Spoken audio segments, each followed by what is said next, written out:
It's another nice day in the village of somewhere in Ottawa, carrying on with our module construction. We're now ready to install some T-nuts for the carry plates on each end of our end piece, one here and one here. 20 end pieces, 2 T-nuts in each end piece, so that means we've got 40 T-nuts to install today. But before we start, let's review the parts of a T-nut. We've got the flat washer part here. We've got the barrel. That's about a 1/2 inch long. The outside diameter is 3/8 of an inch. That's what we drilled our holes in the end pieces with. We've got 4 spurs, 1, 2, 3, and 4. And we've got the inside diameter 5/16 inch threaded, so that it will take a 5/16 inch bolt. So let's take a look at the things that we're going to need at hand. When we install the T-nuts, we don't want to be looking for a 1/2 inch wrench when the wrench that we've got is 3/8 and we've got epoxy oozing all over our fingers. Now you might be tempted to take the T-nut, put it in place, and give it a good whack with your heavy duty hammer. Don't do that, because all you're going to do is crack the wood on the end piece. What we're going to be doing is we're going to use a 1 inch 5/16 inch bolt with a fender washer. And fender washer just is a larger diameter than a regular washer, but you can use a regular washer. We're going to put the bolt through the washer and insert the bolt through the hole into the T-nut. At that point in time, the T-nut's going to be loaded with epoxy, and we're going to tighten things up nice and tight here. So what we have here is, of course, we've got the end piece with the holes countersunk and drilled that we did in the previous editions. And we're going to be installing the T-nuts on the inside, not the outside. We've got the 5/16 inch bolt with the washer, the fender washer, but you can use any type of washer. And we've got a 1/2 inch wrench, or you can use a ratchet, whatever you've got. We've got the T-nut, of course, and we want to make sure that the T-nut screws, or rather the bolt screws into the T-nut. So before you install each T-nut, just run the bolt through and make sure that the threads are clean. You don't want to be halfway through with your installation to discover that you've got a bad thread and your glue is starting to dry up quick. If that's the case, you might have to get out the angle grinder and do some very serious work to that bolt to release everything. We've got some toothpicks. That's how we're going to apply our epoxy, using a toothpick. We've got the epoxy glue. I like using the 5-minute kind. It's nice and thick. It's not gooey runny. Stays in place pretty well. A plastic lid. That's something I pulled out of the recycle bin. That's what we're going to use to mix the epoxy on. And we've got some odorless Varsol. I get that from Canadian Tire. We're going to use that for cleaning the epoxy off our fingers between the install. Your local building supply store may also sell the odorless kind. And we're going to have a rag soaked in Varsol. I want to have it handy. I don't want to be reaching for something to clean the epoxy off my hands, and only to find that it's not there. And underneath it all, we've got some wax paper so that we have an easy cleanup. This job can be quite messy at times. So the first thing that we're going to do is we're going to take our Varsol, soak our rag, and coat our bolt with some epoxy. Give it a wipe, because we don't want the bolt stuck halfway in. The Varsol sort of acts as a wax, and so that things don't get stuck. All of the stuff within easy reach.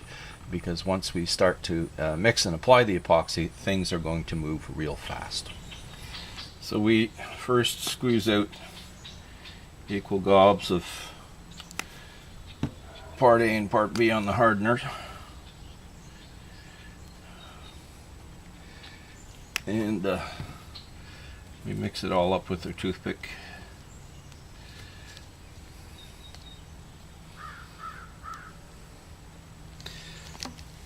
Rub my hands with the bar salt, helps to keep the glue off.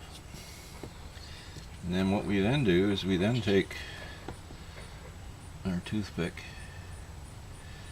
and apply the epoxy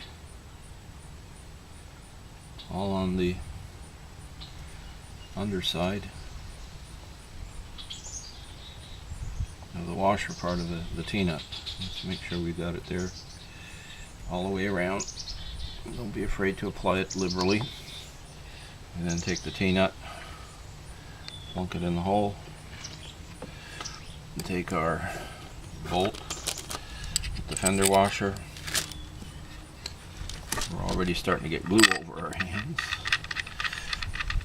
Screw it all in.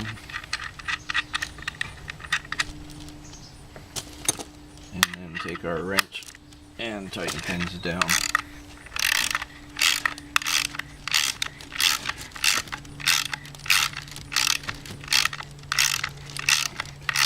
And as you can see,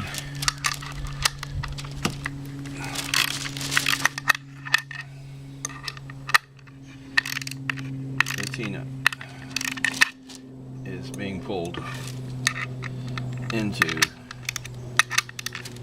the wood.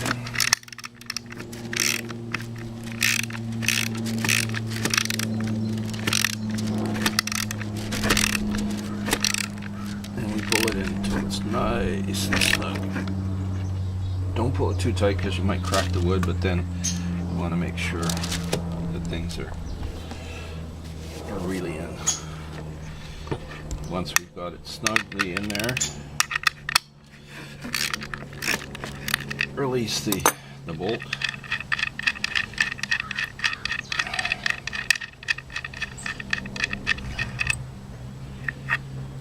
And there we are. We've got a bit of epoxy outside the recess, so we're just going to wipe that off a bit. Later on, we're going to come back and fill up whatever part of the recess hasn't been filled up. Now we could go on with the other end, but the glue is kind of running, so we're going to set that aside, and we're going to go on with the next one. Again, we're looking at the inside. We take our T-nut, apply some epoxy all around the underside of the T-nut. Don't be afraid to goop it up good. So when the epoxy sets, there's no way that T-nut's going to come out. If you do have to take it out, you're going to have to smash it out with a hammer and a pin punch. Oops, don't forget the fender washer. If you don't include the washer, you run the risk of cracking the wood when you tighten the bolt. The fender washer helps to distribute things evenly. I like to use the ratchet. I have more control over what's going on. 1/2-inch drive, 1/2-inch socket. And I can get a nice bit of torque in here. There we go. That's nicely in there, just a little bit more. There. And remove the bolt.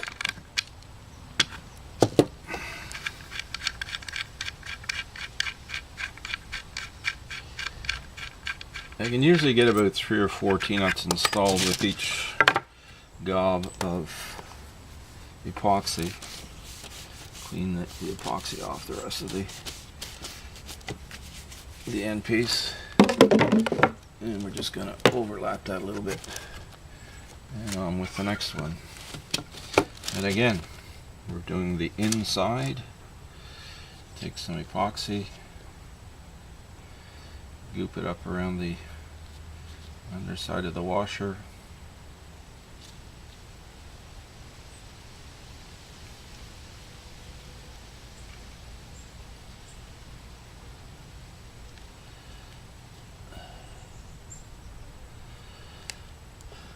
Put it in the hole. Nice snug fit. That Varsol rag comes in handy.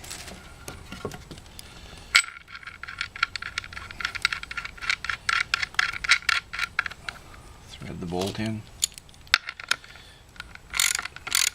And torque the bolt down.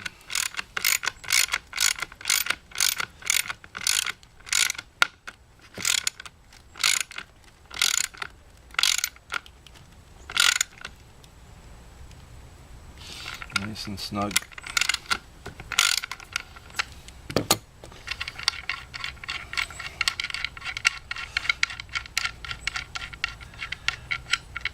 Take the bolt out.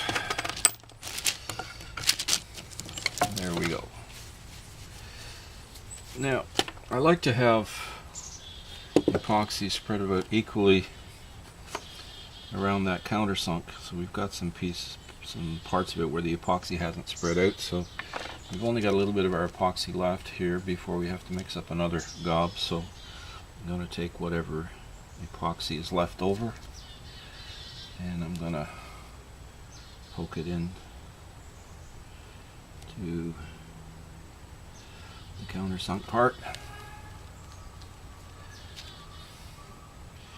and that is going to keep that T-nut in place. That T-nut is not going to move. So we need to mix up another gob of epoxy on with the rest.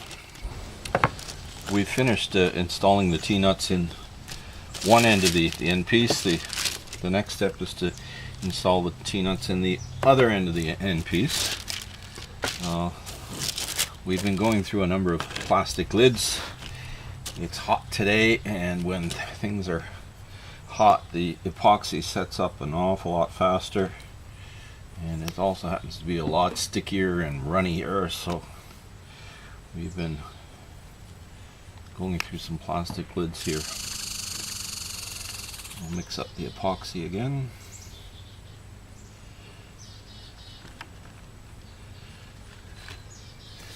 And I grab an end piece. We're looking at the inside. Coat the gob up the underside of the washer part of the T-nut. Again, don't be afraid to use lots of epoxy. We set it in the hole. Take our 1-inch bolt, 5/16 inch shred with the fender washer. We screw it in by hand. Take our ratchet, crank it down.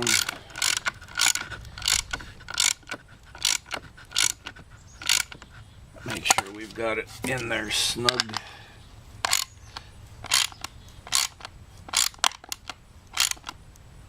There we go. Take the bolt out.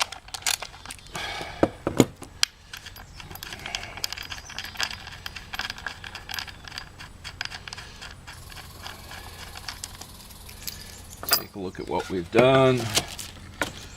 There's some space where the epoxy didn't flow right to the edge of where we had countersunk things, so we just add a little bit more epoxy and on to the next one. We're just finishing up the last of the T-nuts here. We're just filling in any space between the countersink and the T-nut with a little bit of epoxy so that the T-nut won't move. We'll leave the end pieces sit overnight It takes 24 hours for the epoxy to really harden up. And next on the order paper are the T-nuts for the alignment bolts here and here. That's for another day.